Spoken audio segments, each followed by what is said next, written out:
হতাশা মাদক দিয়ে দূর হয় না। হতাশা দূর হবে, বলে দিব, তিনটা জিনিস, মাত্র তিনটা। কয়টা ভাই? এক, 5 ওয়াক্ত নামাজ। এক কি?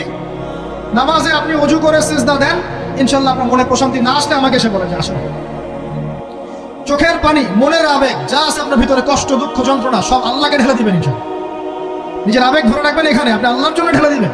মানুষকে আবেগ দেখা কি না? মানুষ আপনার চোখের পানির মর্ম বুঝবে? মানুষ কি মানুষের চোখের পানির মর্ম বোঝে? আপনার পিতা যদি মারা যায়, আমার কাছে এসে দোয়া চান, কান্নাকাটি করে, আমি দোয়া করতে পারবো, কিন্তু আমি কিন্তু আপনার ফিলিংসটা বুঝতে পারবো না। আপনার অনুভূতি কে বুঝতে পারবেন? আল্লাহ পাক আপনার ঘাড়ের রগের চেয়েও কাছে আছে। সুবহান সুবহান, আল্লাহ পাক ঘাড়ের রগের চেয়ে কাছে আছে। গতকালকে বাংলাদেশের একজন বরেণ্য আলেমের সাথে একটা কনফারেন্সে ছিলাম। উনি বলছিলেন যে এক ব্যক্তি, এটা শোনেন, এক ব্যক্তি খুব তার শখ যে তিনি সাহাবীদের মতো নামাজ পড়া শিখবেন। কথা বুঝতে পারছেন? সাহাবীদের মতো নামাজ শিখবেন। তো একজন বরেণ্য আলেমের কাছে এসেছেন, এসে বলছেন যে আমাকে সাহাবীদের মতো নামাজ শিখিয়ে দেন। তখন সেই আলেম আরেকজন আলেমের সন্ধান দিয়েছেন, যা তুমি তার কাছে যাও, তিনি শেখাবেন। তো সেই ব্যক্তি তো অবাক হয়েছেন, কারণ যাকে প্রশ্ন করেছিলেন তিনি অনেক বড় মুহাদ্দিস, আর যার কাছে পাঠানো হচ্ছে তিনি অত বড় মুহাদ্দিস নন, কিন্তু আবেদ, আমল করেন। তাকে গিয়ে বলছেন উনি আমাকে পাঠিয়েছেন সাহাবীওয়ালা নামাজ শিখিয়ে দেন। তখন তিনি বলছেন ঠিক আছে, সুন্দর করে ওযু করে আসো, সুন্দর করে ওযু করে আসো। ওযু করার সময় খালি খেয়াল রাখবা যে আমি ওযু করছি শুধু আল্লাহর সন্তুষ্টির জন্য। কি খেয়াল রাখবেন? ওযু করছি শুধু আল্লাহকে রাজি খুশি করার জন্য ওযু করছে, আর কোনো উদ্দেশ্য নাই আমার। ওযু করতে যাচ্ছে, তিনি আবার বলছেন দাঁড়াও, শুধু আল্লাহকে রাজি খুশি করার জন্য ওযু করো। আবার শুরু করছেন, আবার বলছেন শোনো, শুধু আল্লাহকে রাজি খুশি করার জন্য ওযু করো। এভাবে বলতেই আছেন, নামাজে দাঁড়িয়ে আছেন, দাঁড়ানোর আগে বলছেন শোনো, শুধু আল্লাহকে রাজি খুশি করার জন্য নামাজ পড়ো। বলতেই আছেন। এক পর্যায়ে সে ব্যক্তি নামাজ শুরু করলো, নামাজে মনোযোগ এদিক ওদিকে যায়, আর তার মাথায় এটা আসে, এই শুধু আল্লাহকে রাজি খুশি করার জন্য আমাকে নামাজ পড়তে হবে, শুধু আল্লাহকে রাজি খুশি করার জন্য নামাজ পড়তে হবে। এই চিন্তা তার মনের মধ্যে ঘুরপাক খাচ্ছে। এভাবে নামাজটা সে শেষ করে চিন্তা করছে যে নামাজ তো পুরোপুরি মনোযোগ দিতে পারলাম না, বারবার মাথার মধ্যে এরকম চিন্তা আসছে, আল্লাহ আমাকে মাফ করে দাও, নামাজটা আমার মনে হলো না ঠিক মতো। তখন সে ফিরে এসে তার সে ওস্তাদকে বলছেন আমার তো নামাজ এরকম করে পড়লাম, কিন্তু শেষমেশ মনে হলো যে নামাজটা হয়তো কবুল হয় নাই, আল্লাহর কাছে খুব মাফ চাইলাম, আল্লাহ আমাকে মাফ করে দাও, নামাজটা মনে হলো না। তখন সেই যে প্রথম ব্যক্তি যিনি পাঠিয়েছেন তিনি বলছেন এটাই হলো সাহাবীওয়ালা নামাজ।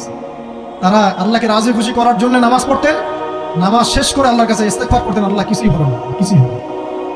আমার কথা কি বুঝতে পারছেন? অতএব আল্লাহকে রাজি খুশি করার জন্য আপনি আপনার আবেগ, আপনার ইবাদত সব ফেলে দিবেন, অন্য কারোর কাছে কিছু পাওয়ার আশা করুন। আমাকে আল্লাহ পাঠিয়েছেন দুনিয়াতে নামাজ পড়তে, রোজা রাখতে, দিনের প্রচার করতে, দিনের জ্ঞান অর্জন করতে, এই তো। তা আমি একজন মেয়ের জন্য জীবন নষ্ট করে দেবো কেন? আমি তাহলে আল্লাহর কাছে কি মুখ দেখাবো, আর নবীর কাছে কি মুখ দেখাবো?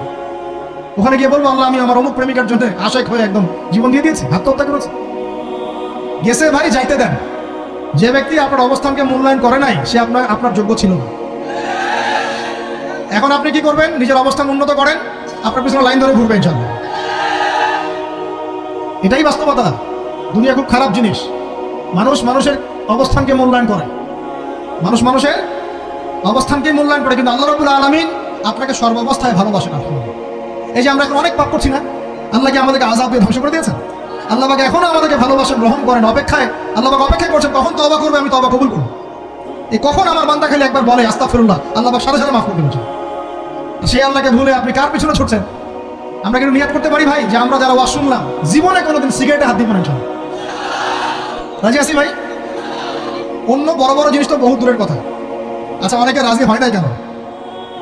আপনারা কি অলরেডি আসক্ত? আমি অনেক ভাইকে দেখেছি মাশাআল্লাহ ইফতার খুলেই একদম বেনসন টানা শুরু করে। হ্যাঁ, এটা যে হারাম আপনাদের কেউ ওয়াজ করে শোনায় নাই? এটাকে কি মনে করেন আপনারা, হারাম না হালাল? কেউ বলেছে মাকরু, নাকি মাকরু ফতোয়া দিয়েছে? মাকরু শব্দের অর্থ জানেন আপনি? মাকরু শব্দের অর্থ কি শোনেন। সূরা বনী ইসরাঈল খুলবেন। কোন সূরা? সূরা বনী ইসরাঈল। আল্লাহ পাক বলছেন আমি বনু ইসরাঈলকে এই কাজগুলো করতে নিষেধ করেছেন। কোন কাজ? জেনা করো না, জেনার ধার কাছে যেও না, এতিমের মাল আত্মসাৎ করো না, শিরক করো না ইত্যাদি। যারা আলেম আছেন তারা আমার কথা বুঝবেন।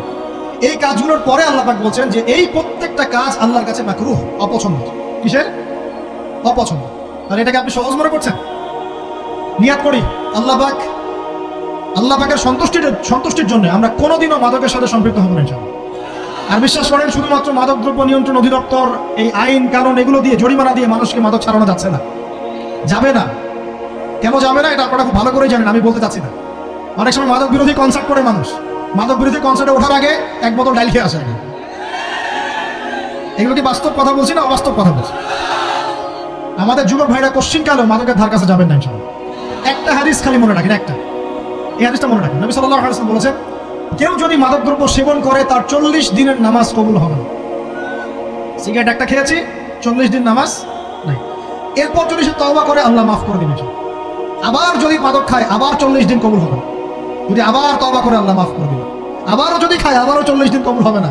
আবারও তওবা করলে আল্লাহ আবার মাফ করবে। চতুর্থবার সে যদি মাদক খায়, আল্লাহ রাসূল সাল্লাল্লাহু আলাইহি ওয়াসাল্লাম বলেন, আল্লাহ পাক কিয়ামতের মাঠে তাকে তিনাতুল খাবাল পান করাবেন। কি পান করাবেন?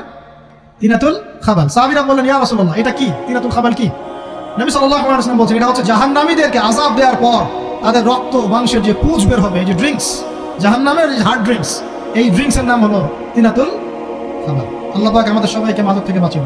আমল হচ্ছে কোরআন তেলাওয়াত। যে ব্যক্তি কোরআন তেলাওয়াত করতে পারে নিয়মিত, তার মনের মধ্যে এই হতাশা, এই ভীরুতা, এই কাপুরুষতা কিচ্ছু আসবে না ইনশাআল্লাহ। আমি গ্যারান্টি দিচ্ছি আপনাকে, হতাশা আসবেই না আপনার মনে যদি আপনি কোরআন বুঝতে পারেন। কোরআনের একটা আয়াত নিয়ে কোনো সময় দেখা যায় 2-3 ঘন্টা সময় পার হয়ে যাচ্ছে, আয়াতটা ছেড়ে সামনে যেতে পারছি না। কোরআনের ভিতরে ঢুকলে আপনি দুনিয়ায় ভুলে যাবেন কি হচ্ছে আশপাশে। আমি এমন অনেক আলেমকে দেখেছি যে একটা বই, পাতলা একটা বই, আরবি বই নিয়ে পড়া শুরু করেছে, যে ফজরের পরে জোহরের ওয়াক্ত হয়ে যাচ্ছে, বইটাই শেষ করতে পারেন। বুঝতে পারবেন না।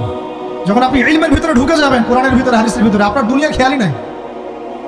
একজন আলেম, তিনি এক রাত্রে একটা বই লিখেছিলেন, চটি বই, এক রাত্রের মধ্যে।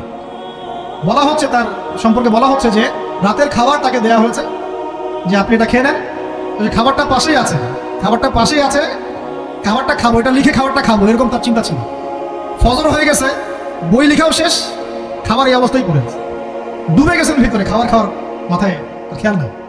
এরকম হয়। একজন মনীষী, বিখ্যাত মনীষী, রিয়াদুস সালেহীন কিতাবের রাইটার, সংকলক আল্লামা নববী রাহিমাহুল্লাহ, এরকম সারা রাত চলে গেছে, পাশে দুইটা খেজুর খাওয়ারই সময় না। হাদিস নিয়ে গবেষণা করতে করতে করতে করতে রাত পার হয়েছে। আমি বলতে চাচ্ছি, যখন ইলমের ভিতরে, কোরআন হাদিসের ভিতরে ঢুকে যাবেন, আপনার দুনিয়ার খেয়াল আপনার চলে যাবেন সব। এই টেনশন, হতাশা, এই সেই বা, তখনই আল্লাহ পাক আপনাকে তার পক্ষ থেকে রহমত দিবেন, বরকত দিবেন। আল্লাহ আপনার দুনিয়ার কাজগুলো করে দিবেন ইনশাআল্লাহ। তখন দেখবেন কেউ আপনার দুনিয়ার ওই কাজটা করে দিয়েছে, কেউ ওই কাজটা করে দিয়েছে, কেউ বাসায় খাবার পাঠিয়ে দিয়েছে, আল্লাহ পাকই এগুলো করাই দিবেন ইনশাআল্লাহ। তো প্রিয় ভাইরা, মাদকে যাবো না আল্লাহর কাছে আসবো? 2 নাম্বার কোরআন তেলাওয়াত, 3 নাম্বার আল্লাহর জিকির। 3 নাম্বার কি ভাই? আল্লাহর জিকির। চলতে ফিরতে সব সময় মুখ চলতে থাকবে, মুখ না চললেও মনে মনে মন তাজা থাকবে, মনে মনে জিকির হতে থাকবে। মনে মনে জিকির করতে পারেন? মুখ নড়বে না, কিন্তু মনে মনে আপনার একটা জিকির হতে থাকবে, সুবহানাল্লাহ, আলহামদুলিল্লাহ, লা ইলাহা ইল্লাল্লাহ, আল্লাহু আকবার। করা যাবে? পারে। মানুষের মন কখনো চুপ করে থাকে না, কিন্তু মানুষের মন অলওয়েজ কিছু না কিছু চিন্তা করতেই থাকে, করতে থাকে না, যতক্ষণ না ঘুমায় মানুষ। তো প্রিয় ভাইরা, বেশি বেশি জিকির করবো, সুবহানাল্লাহ, আলহামদুলিল্লাহ, লা ইলাহা ইল্লাল্লাহ, আল্লাহু আকবার, লা হাওলা ওয়ালা কুওয়াতা ইল্লা বিল্লাহ, এগুলো চলতে থাকবে। আল্লাহ পাক তৌফিক দান করুন। আমরা আমাদের সমাজে যুবকদেরকে এরকম টিকটকে দেখছি, অনলাইনে আসক্ত দেখছি, জেনায় আসক্ত দেখছি, পর্নোগ্রাফিতে আসক্ত দেখছি। আমরা দেখছি আমাদের যুব সমাজকে মাদকে আসক্ত, কিশোর গ্যাংয়ে আসক্ত। এইগুলো কি আমাদের কাম্য ছিল ভাই? আমাদের কাম্য ছিল? এই অবস্থায় কি যুব সমাজ আল্লাহ পাকের দিনের পতাকা হাতে নিয়ে আল্লাহর জমিনে দিন কায়েম করতে পারবে কিনা? একটু আমাকে উত্তর দেন দেখি। এখন এই অবস্থায় পারবে? অতএব অবস্থার উন্নতি করতে হবে কিনা? উন্নতির জন্য রাজি আছে কিনা ইনশাআল্লাহ? আমরা চাই কি আল্লাহ পাকের দিনটা আল্লাহর জমিনে প্রতিষ্ঠা লাভ করুক, আল্লাহর দিন সবার ঘরে ঘরে পৌঁছে যাক, আল্লাহ পাকের দিনের যে সৌন্দর্য সবাই সেটাই, এই সৌরভটা সবাই পাক। আমরা চাই কিনা? সমাজে শান্তি প্রতিষ্ঠা হোক, আবার সেই রাসূলের মতো যুগ চলে আসুক, আমরা চাই কিনা? অতএব আমাদের সবাইকে যৌবনের এই প্রলোভনগুলো থেকে বেরিয়ে এসে আল্লাহ পাকের ইবাদতে আত্মনিয়োগ করতে হবে। আল্লাহ পাক আমাদের সবাইকে তৌফিক দান করুন, বলি আমিন। আমাদের সবাইকে আল্লাহ রাব্বুল আলামিন কোরআন এবং হাদিসের গভীর জ্ঞান অর্জন করার তৌফিক দান করুন, বেশি থেকে বেশি ইবাদত করার তৌফিক দান করুন। আল্লাহ পাক সবাইকে হারাম সমস্ত রিজিক থেকে বাঁচিয়ে রাখুন, জিনা, ব্যভিচার এবং নারীর ফিতনা, মাদক থেকে আল্লাহ বাঁচিয়ে রাখুন। আল্লাহ পাক আমাদের সবাইকে হালাল রিজিক, হালাল সম্পর্ক যথেষ্ট করে দিন। আল্লাহ পাক আমাদের সবাইকে যেন দিনের দাওয়াতের মেহনত করার তৌফিক দান করেন এবং আলেম ওলামার সাথে পরামর্শ করে দিন শেখার এবং বোঝার তৌফিক দান করেন। যুবতী দিনী বোনদের জন্য, এখানে বোনরা আছেন না? আছেন কি না? দিনী বোনরা আছেন? একটা নসিহত দিনী বোনদের জন্য আমি একটা নসিহত করতে চাচ্ছি, একটা নসিহত। আমার একটা নসিহত একটু মন দিয়ে শুনুন প্রিয় দিনী। রাসূলুল্লাহ সাল্লাল্লাহু আলাইহি ওয়াসাল্লাম আমাদের দিনী বোনদের জন্য জান্নাতে যাওয়ার একটা ফর্মুলা বলে দিয়েছেন। আমি কি বলবো সেটা? আচ্ছা, রাসূলুল্লাহ সাল্লাল্লাহু আলাইহি ওয়াসাল্লাম বলেছেন, আমাদের দিনী বোনেরা, আমাদের মায়েরা, এই নারী জাতি মাত্র 4টা কাজ করলে জান্নাতের যে কোনো দরজা দিয়ে ইচ্ছা প্রবেশ করতে পারবে। খুশি হন না? কটা কাজ? মাত্র 4টা। 1, যদি আমাদের দিনী বোনেরা 5 ওয়াক্ত নামাজটা ওয়াক্তমতো পড়ে, আল্লাহ পাক তৌফিক দান করুন, বলি আমিন। 2 নাম্বার, যদি তারা রমাদান মাসের রোজাটাকে ঠিকমতো আদায় করতে পারে। 1 নাম্বার 5 ওয়াক্ত নামাজ ঠিকঠাক আদায় করা, 2 নাম্বার রমজান মাসের সাওম রাখা, 3 নাম্বার, তাদের লজ্জাস্থানের হেফাজত করা, মানে শরঈ পর্দা মেনটেন করা, শরঈ পর্দা মেনটেন করা। এবং আমি বলে দেই, চেহারাটা আপনাদের পর্দার অন্তর্ভুক্ত। এটা নিয়ে অনেক বাকবিতণ্ডা হয় না সমাজে, চেহারা দেখানো যাবে কি যাবে না ইত্যাদি। চেহারা আপনার পর্দার অন্তর্ভুক্ত বিষয়, ফুল স্টপ। এর উপরে ফতোয়া অনেকভাবে দিচ্ছে, কিন্তু বরেণ্য ওলামায়ে কেরামের কিতাবগুলো ঘাটাঘাটি করেন, তাদের ফতোয়া হচ্ছে চেহারা আপনার পর্দার অন্তর্ভুক্ত বিষয়, চেহারা ঢেকে রাখবেন, আল্লাহ পাক তৌফিক দান করুন। চোখ থাকবে খোলা, ঠিক আছে। 4 নাম্বার, স্বামীর আনুগত্য করতে হবে। স্বামীর আনুগত্য, এই যে আনুগত্য শব্দ শুনলেই মানুষের একটা মানে নেগেটিভ ধারণা তৈরি হতে পারে। স্বামীর আনুগত্য মানে কি আমি তার দাসত্ব করবো? আনুগত্য মানে, প্রিয় দিনী বোন, আনুগত্য মানে দাসত্ব নয়। আনুগত্য মানে কোরআন সুন্নাহর যে বিধানগুলো আপনার স্বামী আপনাকে পালন করতে বলবে, আপনি সেগুলো করবেন, আপনি করতে বাধ্য। কিন্তু স্বামী যদি কোরআন সুন্নাহর বাইরে কিছু করতে বলে, সেটা মানতে আপনি বাধ্য নন। স্বামী যদি আপনাকে বলে যে সুদ খাও, এই সুদি এনজিওতে আসো, নাম লেখাও। স্বামী যদি আপনাকে বলে যে আসো বেপর্দায় বাইরে যাই, সাজুগুজু করে বের হও, চলো ঘুরে আসো বেপর্দায়। স্বামী যদি বলে দেবরকে একটু খাবারটা দিয়ে আসো, আমার অফিসের কলিগ আসছে, খাবার পরিবেশন করো, আসো ডাইনিংয়ে আসো, এই যে হারাম কাজ, বেপর্দার আদেশ করছে, সুদের আদেশ করছে, আপনি সেগুলো পালন করবেন। কিন্তু হালাল বৈধ যে কোনো বিষয় আপনি স্বামীর আনুগত্য করবেন, এটা আপনার ফরজ। এই 4টা কাজ যদি আপনি করতে পারেন, জান্নাতের যে কোনো দরজা দিয়ে ইচ্ছা আপনি প্রবেশ করতে পারবেন ইনশাআল্লাহ। আল্লাহ পাক আমাদের দিনী বোনদেরকে এই 4টা কাজ করার তৌফিক দান করুন। আমাদের সবাইকে আল্লাহ পাক জান্নাতের জন্য কবুল করুন, বলি আমিন।